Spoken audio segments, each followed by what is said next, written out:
गहाणखत म्हणजे काय हे आपण मागील व्हिडिओमध्ये पाहिले. आता आपण गहाणखताचे वेगवेगळे प्रकार पाहणार आहोत.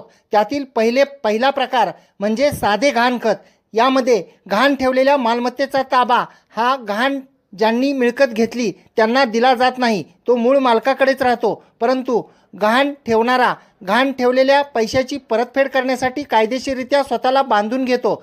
ज्याच्या बदल्यात गहाण घेणारा त्यांना परतफेड करण्यास अयशस्वी झाल्यास त्यांचे पैसे परत मिळवण्यासाठी मालमत्ता विकण्याचा अधिकार देण्यास सहमत आहे, असा या गहाणखताचा अर्थ होतो. म्हणजेच गहाण दिलेल्या मिळकतीची विक्री करून विल्हेवाट करून दिलेले कर्ज वसूल केले जाते. या साधे गहाणखत असे म्हटले जाते.